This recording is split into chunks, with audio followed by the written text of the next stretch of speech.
we're going to talk about chart plotters, but we're going to talk about specifically open source chart plotters.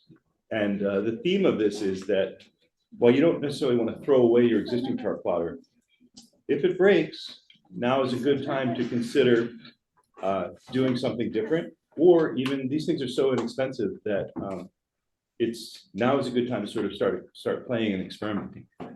So the first one, and I have a lot of toys here for people to play with, so feel free to get up and walk around and play with the toys. So the first thing I'm going to show you is, first I'll show it to the people online. This is a little 7-inch display. On the back of it is a little computer. This is a computer called a Raspberry Pi. And I'm sure a lot of you are aware of what this is. I think they were originally meant to be educational for students. It's an inexpensive, very low power computer, but it's actually really powerful. It's not nearly as powerful as your laptop, but it doesn't really have to be. It's not doing the same thing. And so there's now software available, and it's open source software, which means you don't actually pay for the software. And it's developed basically by people sort of in the community. This software is all developed by sailors. And the software that runs on this little Raspberry Pi can actually do just about anything that any chart plotter that you can actually buy can do, and probably more. And it can also do things that a lot of what are known as sort of sailing processors, like the BMG sailing processors. It can do all that stuff too. So what I'll just sort of walk through a little bit are some of the things that it can do, and then we can actually plug. I have one running, a little Pi running, the one that's from my boat over there. Anybody who wants to can come up and play with it and look at it and just see, get a feel for what it is, or how the experience is to use these things. When you say cheap, what are we talking here? Good question, Vince. This one is this is a Pi 4, which is perfectly fine for running anything you might want to do on your boat, and they're around $70 or $80 right now. They got a little more expensive because the whole AI thing is using up all the RAM, and but yeah, they're not that expensive. And this display was about $30 or $40. So that's the basic thing. This can work. Now, if you want to connect it, if your boat has a NWMA 2K or NWMA 2000 network, which a lot of, it's the relatively new standard. You do have to buy another little piece that sort of plugs in, that interfaces with that. That's about $20 or $30. So all told, you're talking like $100 to $200 for the stuff that you need to get this thing running. You want to pass that around? 100% or more or less expensive. Yeah. Yes. So what you're looking at on the screen is Bill. I see Bill's on the Zoom. Bill was kind enough to send me some tracks. I didn't have any GPS tracks, so this is Bill's track from your record attempt, right, Bill? And Bill, did you do that? Was that single-handed? You're on mute, Bill. All right. Yeah. Yes, it was. Yes, it was. There we go. So you're watching a single-handed replay of his track. Now, there's a lot of, this is just for demonstration purposes. There's a lot of stuff that isn't really going to make sense. Like whoever already asked, why is the VMG negative? That's because it's replaying a GPX file, and the system is just confused, right? On your boat, it's not going to be that way. And that's also why the little boat icon isn't pointed in the direction that the boat's going. But this is actually running on that little Raspberry Pi over there. And again, that's the one that typically sits on my boat. And I'll get into a little bit more about like the charting and you can sort of customize all of these displays. Anything, all the information that you want is there, and you can tell it, what you want to show. Let me get Zoom out of the way. And all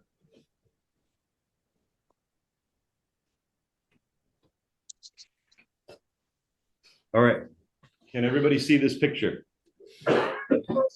Yes. Yeah, got it. This is my boat, maybe, I don't know, 15 years ago.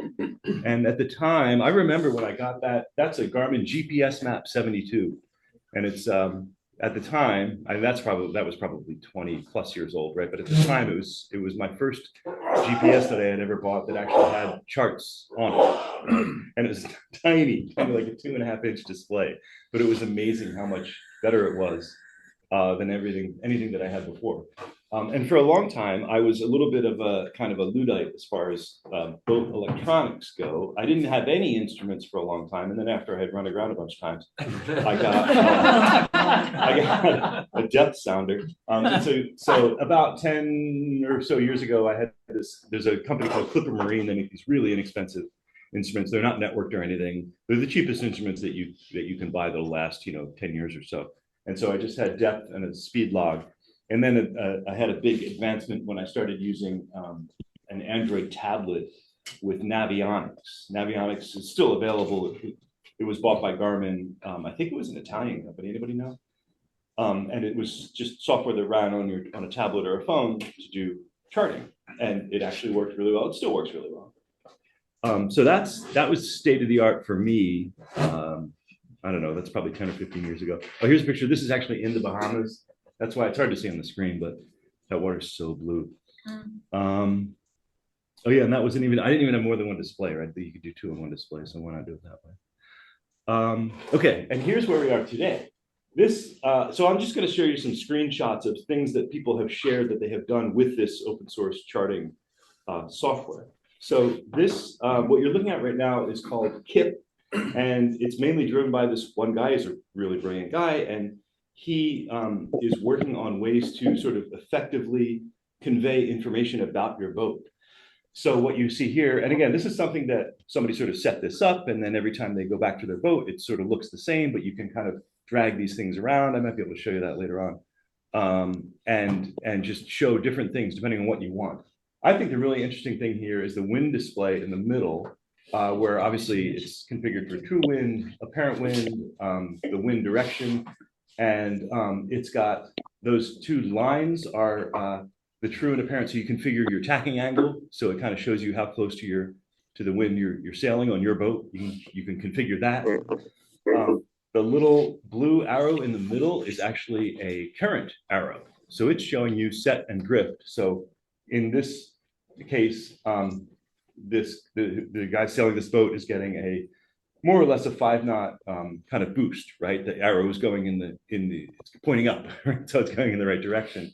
And then, he's also configured, he's got his house bank monitor, right? These things can interact with Victron devices.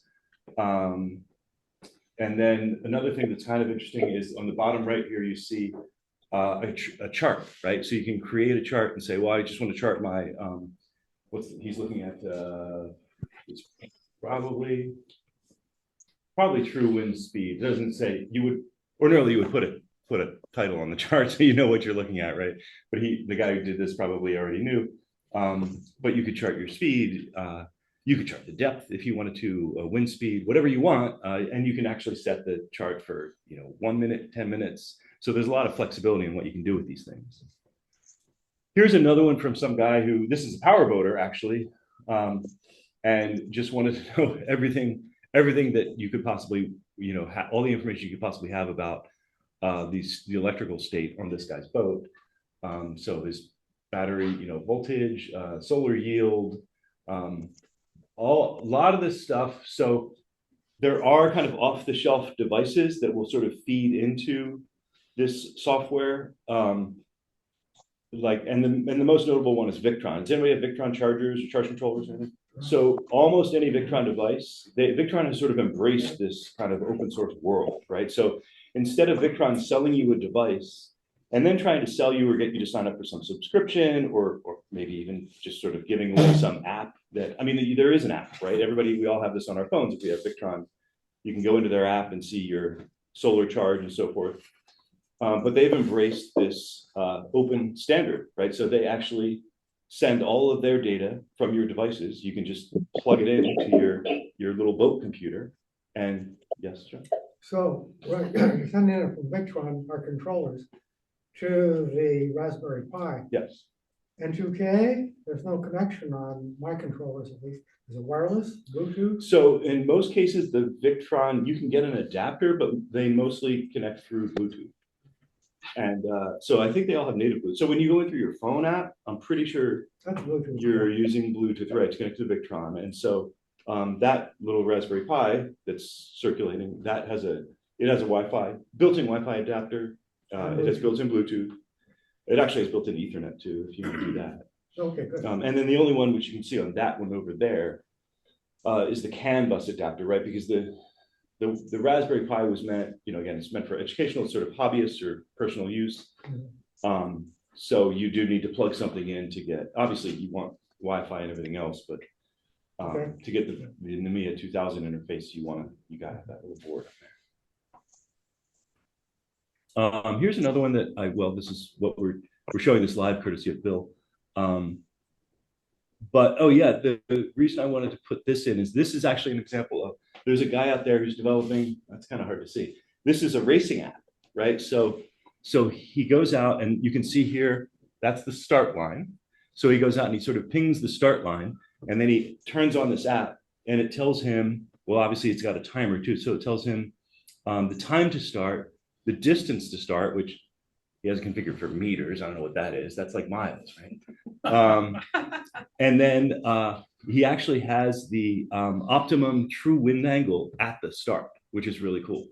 And this is just something this smart guy, I think he's Danish or something. That would probably tell you which side of the line is favored, right? Right. Yeah, it does. It shows you which is favored. But to me, like, I am terrible at starting, right? I am a terrible judge of like, it's, there's the start line. I know how fast I'm going, but I'm just terrible at that. That's why I make Mish drive when we're racing, because he's just nailed it, right? But I am either early or late. I'm never on time. And this would probably help a lot, me at least. And I do feel like, okay, I'm going to step as an aside here. For me, the ideal is that you use these things to like help you sail better or just give you information. But my greatest fear is like not being, and this is a problem that I already have, not being able to get my head out of the boat, right? I used to sail with this guy, Urs, who was my partner in sailing in San Francisco. And he was an example of, he'd been sailing like and competitively since he was a little kid. And he was an example of a guy who just knew how to get his head out of the boat. He was always looking at the wind, at the other boats. He was never really focused on what our boat was doing. And so he'd be kind of looking around, evaluating everything. And then I would be sort of hyper focused on something that was like right in front of me. And he would say, watch your speed, watch your speed. And I would know like, oh, I screwed up. I got to look around and figure out how to go faster, right? So ideally, you don't want these things to distract you, right, from sailing, which is why I like this stuff, because up until a few years ago, it wasn't really intuitive or graphical, right? It was just kind of a bunch of numbers. Now it's getting to the point where you can sort of glance at it and you know what's going on, and then not pay attention to it anymore, right? And then you go back to what you were doing before. Okay. So another thing people are doing is well, actually, this is just people are building sort of custom displays for these things. This one looks like it might be just like a paperwhite tablet, which is something that Joel and Patty, all of their instruments were driven through these e-ink displays, right? They just bought these tablets, these e-readers. They're meant for books, but they're very low power, and they're daylight viewable, right? Unlike almost no displays. I don't know if you ever try to look at a laptop in the sun, right? But your phones tend to be much better at being readable in sunlight, but most laptop screens are terrible, and but e-ink displays are actually really good. So that's becoming really common. Oh, is that waterproof? Those tablets? You can get waterproof e-ink tablets, yeah. I mean, but they're more like splash proof, not immersion proof, right? On the same note, the Raspberry Pi is just an open thing. So you'll need a waterproof area for that. Yeah, that one is in that little box that's the one that stays on my boat. It's just like a $10 project, project box from Amazon. And they don't overheat? No,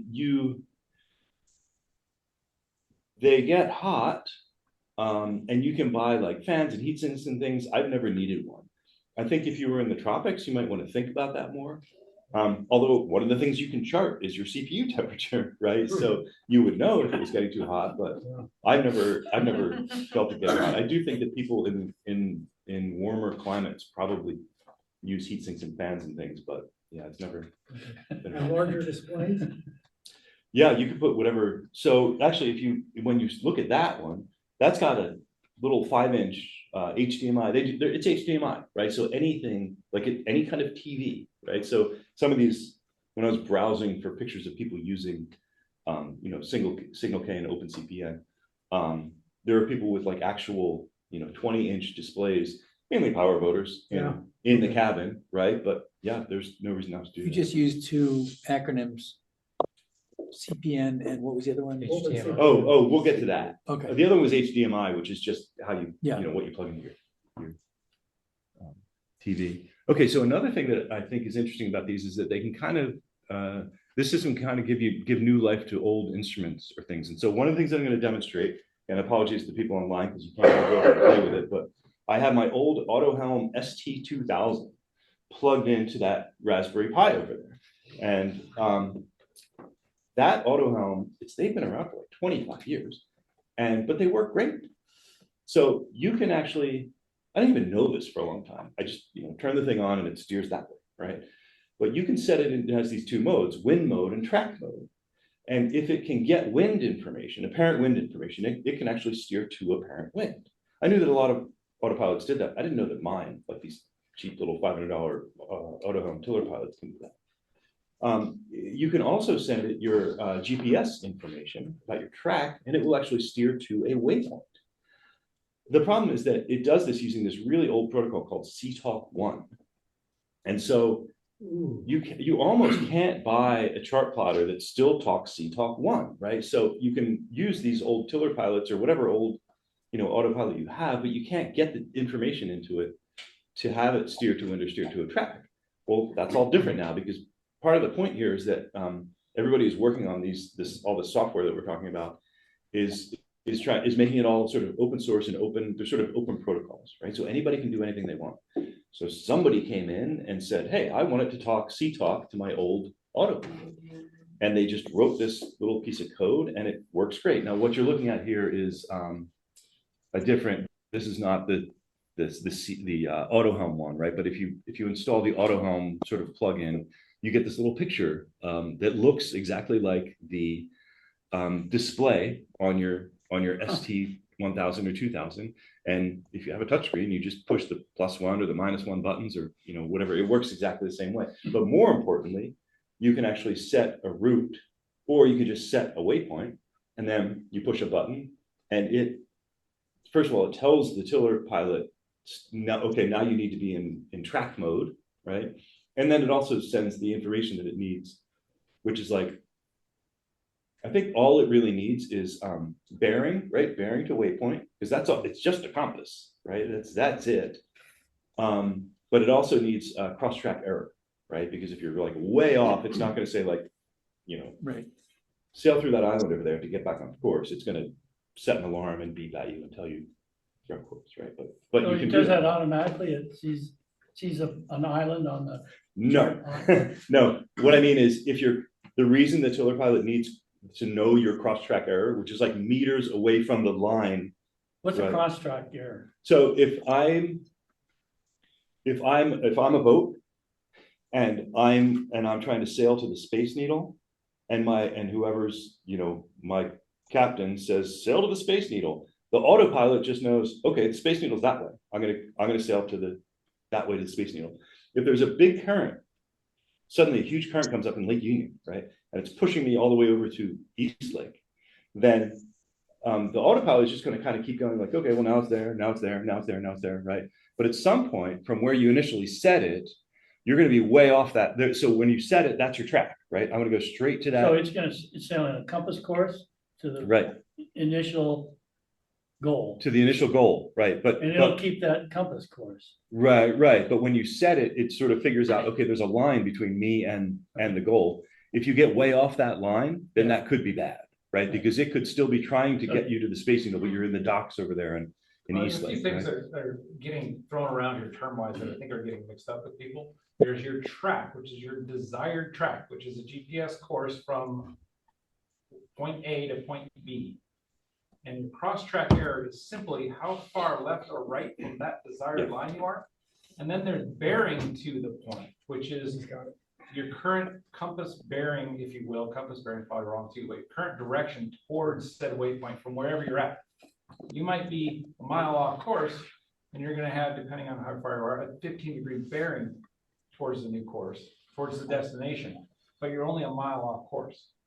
So you might have a course to track of 360, but that current was setting you off your course. Your cross-track error kept getting bigger, and in that case, your bearing to the waypoint will drift to the left in that case.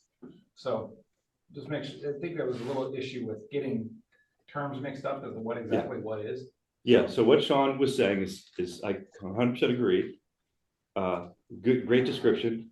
Another way of thinking of it is if you're driving down I-5 and all of a sudden you're almost on the shoulder, your cross-track error is pretty high. You need to get back on the road, right? And that's all. So that's basically a way of telling this primitive device that really only knows how to point somewhere. It's a way of telling it like, oh, you need to go into some kind of alarm state or just stop, and do something different, because you're supposed to be going that way and you might still be pointed that way, but you're way over here. So does this also work with LORAN? Vince, you could make it work with Lauren. I think they But- turned all the Come back stations to off. that. Oh, NTSC. the stations are gone. Yeah, sorry. Okay. Are they? I'll have it, I'll do a thing on Moran. Okay, I'm sure we'll probably get a huge attendance for your LORAN presentation. Okay, so the cross-track error and the track works fine if you're heading toward the mark. But if you have to tack, will this software tell you when you've reached your ley line and set off an alarm and tell you to tack? It can, but there's sort of like an autopilot module, and there's like a sailing like sort of performance module. I don't think any, whether it's commercial or this kind of solution, will actually sort of tack your boat on the ley line. I don't know, maybe. I've never heard of that. It sounds kind of interesting, but what this software can do is tell you when you are at your ley. And then you would probably, now, if you're on the ley line on the autopilot, okay, well, then you need to push the tack button, I guess. Well, okay, but the problem is, if you're looking at cross-track error and you're tacking, you're gonna be way off course anyway.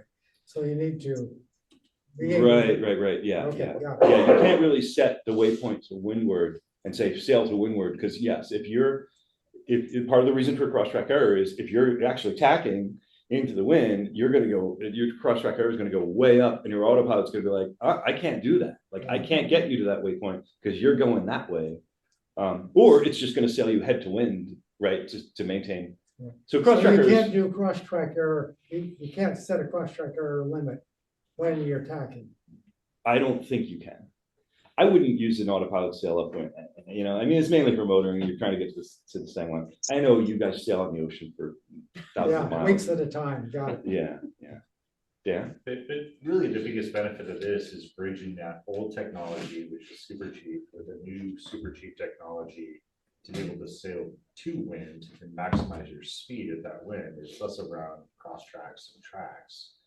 It's being able to maximize performance in Yes. the correct direction. Right. Which, forget about autopilots for a minute. That's one of the things that this is really good at. It's Like, really it's sort of good. like a B&G. It takes all these factors into account, like your heading, your speed over ground, your course over ground, it takes all this data. And then it figures out things like what's your actual VMG to wind, right? Now, again, it's only as good as your instruments. If your instruments are terrible, or your transducers, right, if they're terrible, it's not gonna work. So then we'll go a little farther, and so masthead unit is raw data that gets converted on my boat to N2K. Yeah. But we can feed the raw data into the software, No, well, you could, but serial port. you could, but you're going down a real big rat hole there. Okay, I wouldn't. What kind of masthead transducer do you have? Pardon now? What kind of transducer is it? What kind of instrument is it? Like B&G or I've got a Garmin? B&G masthead unit, Yeah. and MHU 213 or something like that. Sort of a standard one. It comes down and gets converted to N2K Uh-huh. and goes into my plotter. Yeah, Well, into my processor, I should say. right. So you could have the output of that processor going into like one of these systems. It would sort of do, it would be calculating the same thing. There are people who will tell you that converting it from like the BNG native into N2K, it's gonna increase the latency and it's gonna make your data stale and all this stuff. I think that's ridiculous. I mean, maybe if you're selling like an open 60 in a head-to-head race, right, at 27 knots, okay, maybe. But for us, like the microseconds of latency from doing that conversion, that's not it. Affect change it. So, So there's no 20 hertz transducer then. I don't think so. I mean, even that's the thing is like all these computers. I mean, 20 hertz. That's 20 cycles per second. These things are running at megahertz, right? So that's millions of cycles per second. So even these tiny little cheap computers are spending a lot of time. Like literally, they go to sleep. I mean, it's not literally, but they have a lot of idle time, right? They're waiting for data because even at 20 hertz. Even at 20 hertz from like a dozen instruments, they're kind of snoozing, they're not. It's all Greek to me. so somebody's asking, can we mute online yeah, we can. Oh, George says, I use cross-track error while motor to alter my course to minimize the distance to the next waypoint. Yeah, that's a totally valid. Right. Yeah. Francois, did you have something? Right, it's a different topic actually. Can you, is there a module to collect your polars? Oh, that's an excellent question. That's something that I have been working on myself. Because that's tough. Well, let's talk about that later because you can collect all this data. So I'm trying to develop polars for my boat. Yeah. The problem is that you need really good data. You need really accurate instruments. And that's been the challenge for me is getting meaningful data out of a lot of noise, which, that's where it's like machine learning comes in to minimize the errors. But that's totally outside of this. What I wanted to try to, like people here know I'm a tinkerer and play with all these toys and stuff. I wanted to try to kind of keep this discussion to things that you could just like download it, plug it in, it works, right? None of this mad scientist lab stuff that I do at home because that's not perfect. But to get back to one thing, Vince mentioned Loran, which I'm sorry, Vince, we can't do Loran, but it does do AIS. And I have a little Raspberry Pi sitting in my office in my mad scientist lab. It's got one of my old VHF antennas on it. And it's in that, has anybody done like marine traffic, ship traffic, those sites? Yeah. Okay, so if you see ships on like around here, right, Lake Union, Lake Washington, or some of the commercial traffic, like passing Elliott Bay, that information might have come from my house. I operate a station, right, and again, it's on a Raspberry Pi. It just has a little VHF interface on it, and it's the same software that I use on the boat to show me AIS targets. It's just sitting in my office, sending that information to the internet for people who want to, identify boats. For nerds, right? You just Right. hey, look at that. Why is it going so fast? Right? Where's Rough Duck right now? Yeah. It's in the middle of Lake City. So a quick question.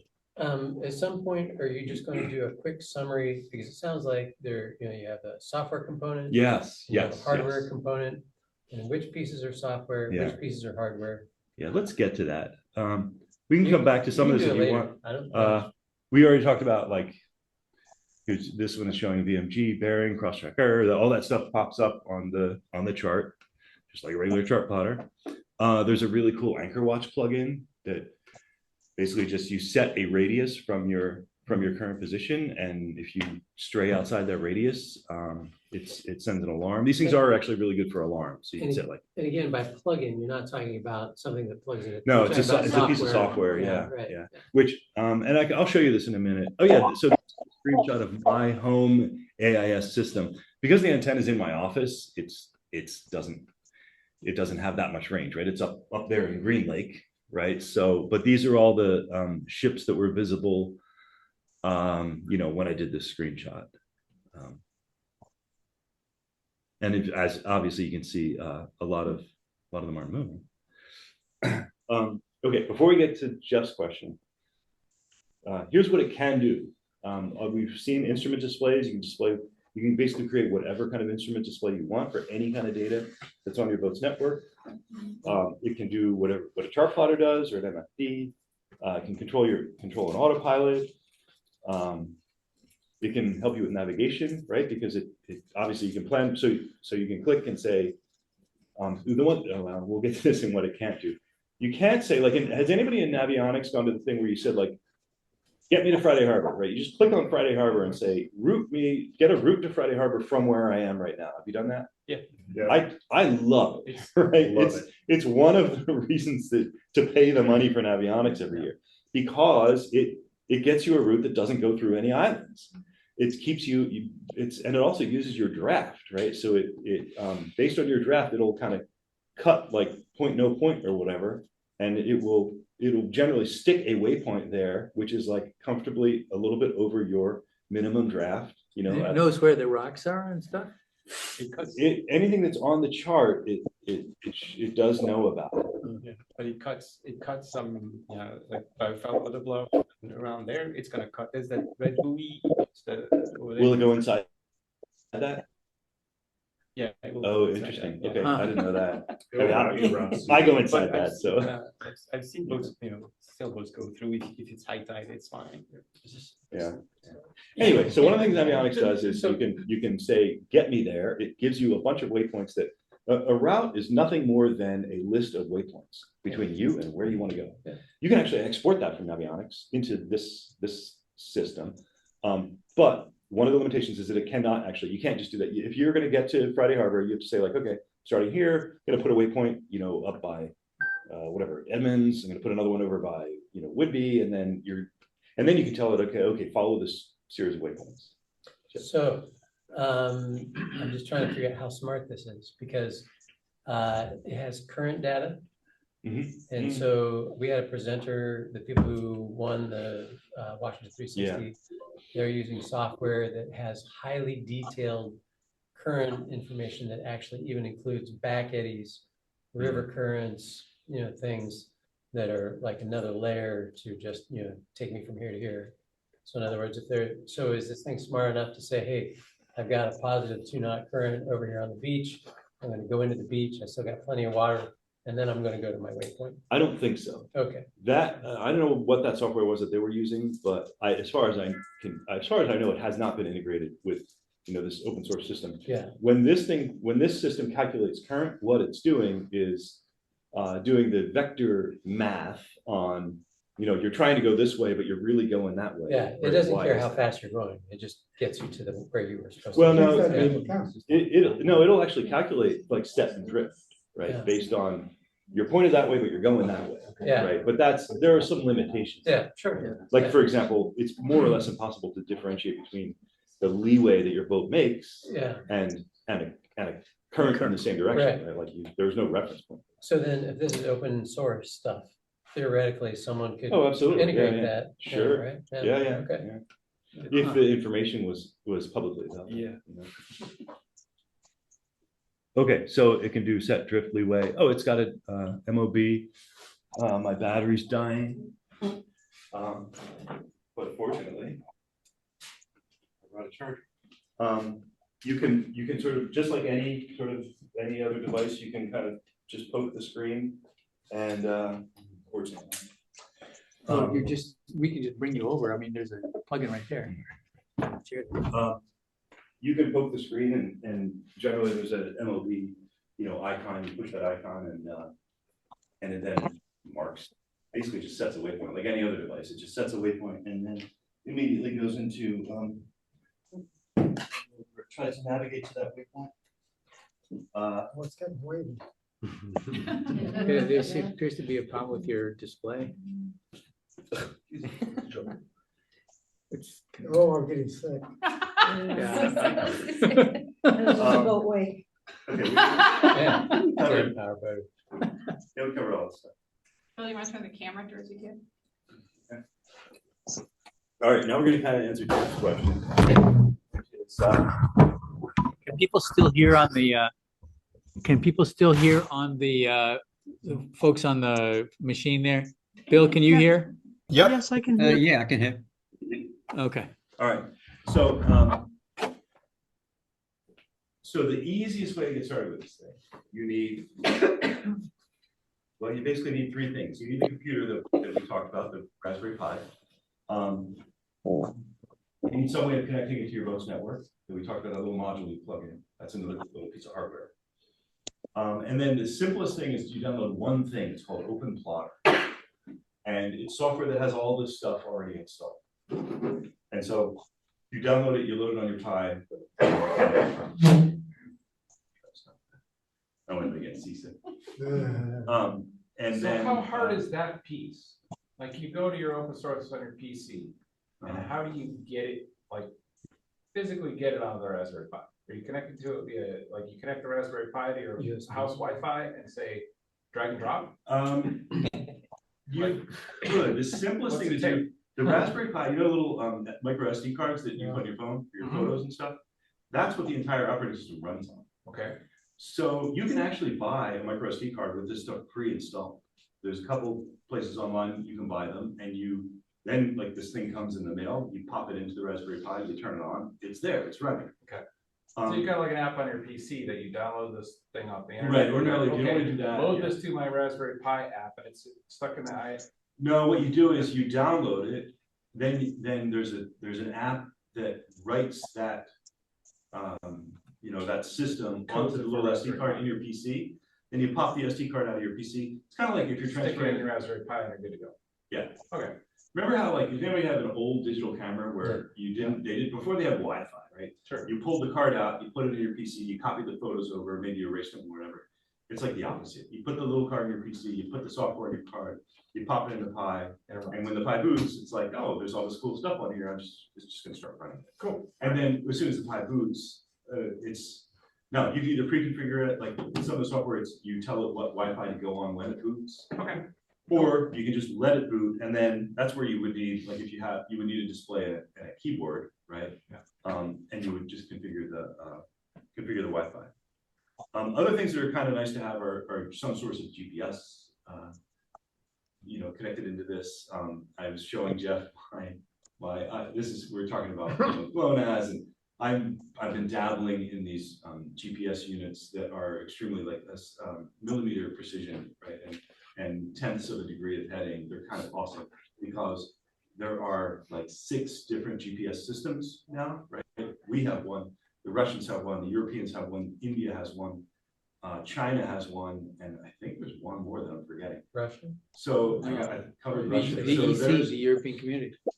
yeah, I got that. Anyway, when you plug this thing in, within minutes, it sees like 70 satellites, Holy you know, shit. just over us, right? And it can get really precise positioning. But I'm digressing because I'm not talking about science projects here. That Pi that you can see in that box over there has just a little USB GPS plugged into the side. Doesn't work that great indoors, but on your boat, it'll be fine. I think it costs $8. And it looks like a USB dongle. You just plug it in and the Pi is like, oh, now I have my location. It's that simple. And the other thing I have on that Pi is kind of like a magnetic sensor. It's almost like a fluxgate compass, which I kind of like because, again, like for an autopilot, I would rather know which direction I'm moving compared to, like, through the water, you know what I mean? Like, I want to know if I'm pointed north. Because if there's a current and I'm going that way, right, the GPS is going to tell you you're going that way, right? But that's not super useful if you want to be pointed that way. Right? Just heading as opposed to course over Right, ground, right. right? So that was like a $10. So but you have then both heading and course over ground Yes, because the yes. GPS gives you the course over ground. Yes, exactly. And that's kind of how you start to figure out what you're. And how accurate is this compass? That one's probably plus or minus 3 degrees. And generally, like, when it's stable, like if you're not spinning around, it's going to be a lot more accurate. Huh. Okay, so how would you get started? You download this software called Open Plotter. It has all this stuff already bundled in it. You don't have to do anything else. Like we were just talking about, save it to your SD card. You do have to download charts separately, right? Because they don't ship this thing. There's charts for all over the world. However, when you go into, if we have time, I can show this, but if not, I can show anybody who's interested at some other time. You click on charts, easy enough, and then you click on chart sources, and one of the chart sources that pops up is NOAA, and you say like, yeah, use NOAA. And then you hit save, and then it goes in and it kind of queries NOAA for all the regions. And that comes back up and it shows you this list of like all the regions that you could potentially download. So you could do them all. You could do all NOAA charts for the entire, United States. Last time I set this up, actually on that Pi that's wandering around, I just set this up a couple days ago on that one. I just set up Pacific Northwest, right? So it downloads several hundred charts in, a dozen different resolutions, and they're there. And that's why when we're looking at that other page of Bill's track, that's why I was showing it on, Puget Sound, because you can get for free from NOAA all the same charts that you would use on any other chart plotter. Now, these are digitized, what is it, it's raster? Yeah, they're generally, most people are using raster charts now. So are those the charts where you can zoom in? Yeah. And the detail continues to Yes. emerge, okay? It was the old vector, you can still get vector charts. Though on vector charts, you have to have different resolutions. Right. Right. These are raster charts, wow. The vectors are going away. Yeah, but you can still download them.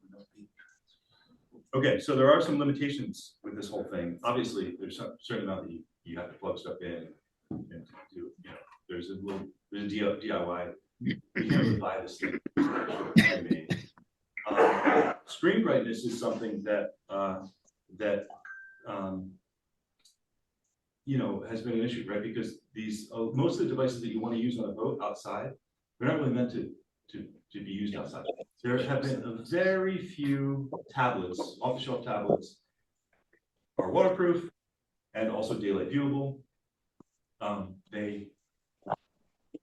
I don't know of any like offhand, right now. They do tend to be a lot more expensive if they're daylight viewable. I have a screen that's on top of that Pi over there. It's a little 5-inch screen that's an HDMI display. Dan's friend 3D printed the little box for it, so it looks better than just a screen, and people who are involved in like these projects have been working on sort of like more accessible versions of larger displays.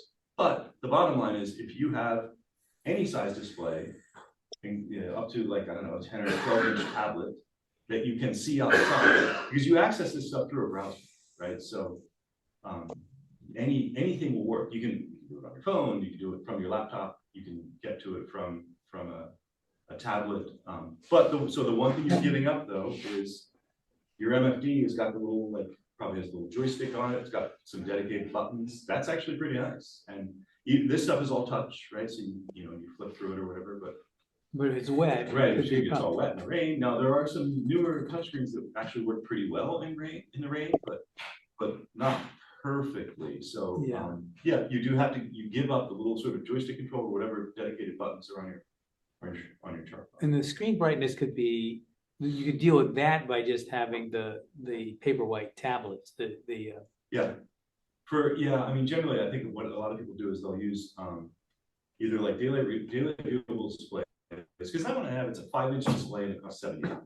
Yeah. So that's not a bad solution. It's just you have to figure out a way of kind of keeping it safe and waterproof. Yeah.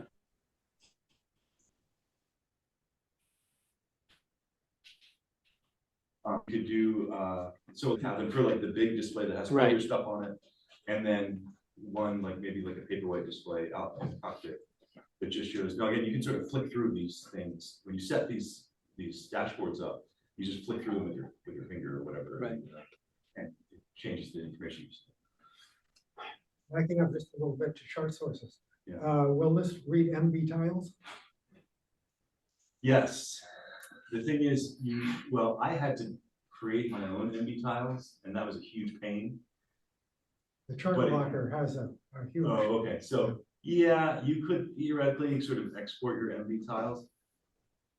I don't know if it'd be worth it.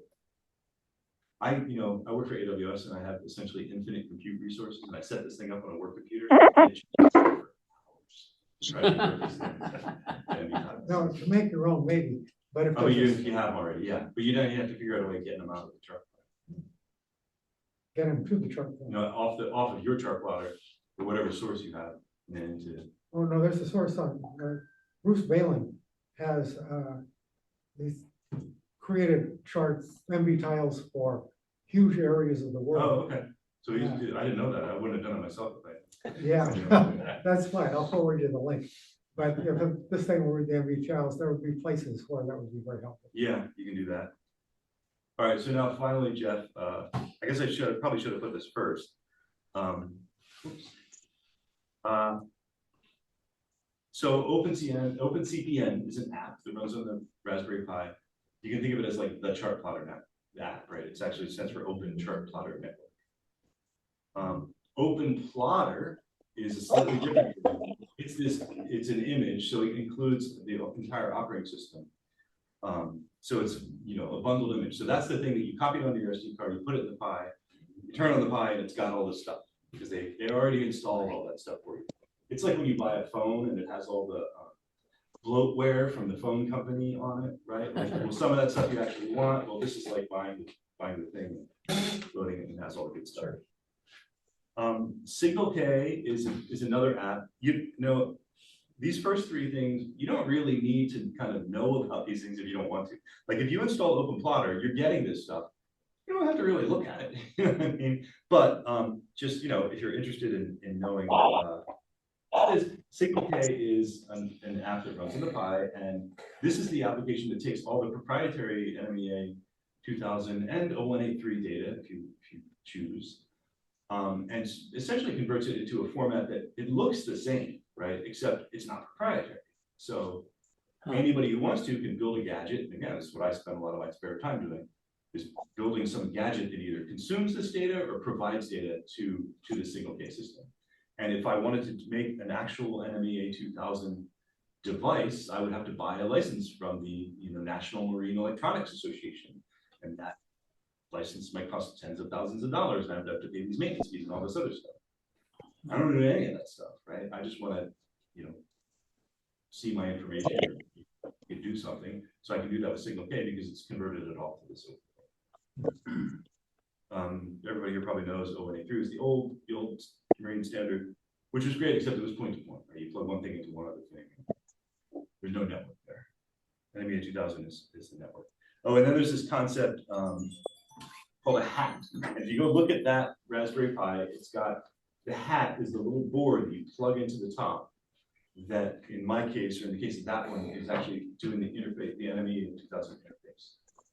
So like if you look at the Pi, you see there's like an Ethernet connection on the side, and there's all these USB ports, just like a regular computer has.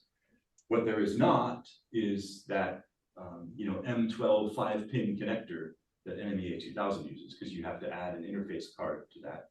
The way that you add interface cards to these Raspberry Pis, they're not like computers at all, right? Nobody's going to open these computers and like plug stuff into them anymore. We did that like in the 80s, right? Nowadays, you buy a computer, it's done, right? One of the really interesting things about the hat, not only from like the Marine perspective, but for like hobbyists or whatever, like people make little robots out of Raspberry Pis, right? Because you plug this hat on it and it gives you these extra capabilities. And that's actually where things like all these tank monitors, right? Like you could buy an off-the-shelf tank monitor and just plug it into your NWMA 2000 network. Or you could buy a tank monitor that directly interfaces with some serial port on a hat on the Pi, and then you kind of cut out the middle.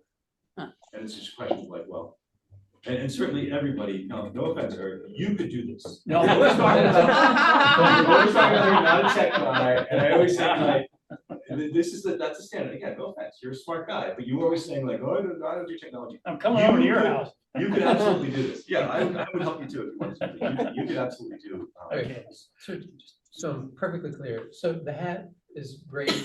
Some things, it sounds like the hat can handle, or If it doesn't, you get another little chip or something. I mean, there are ways to convert it essentially Yeah, well, to get to the Raspberry Pi. yeah, so let's keep it simple. Like, If you just want to plug this thing on your boat and you have an NVIDIA 2000 network on your boat, yes. you need the Pi and you need this one very Right. specific hat. You can look at it over there and that plugs into your network and everything works. So for every other bizarre system you have, Yeah.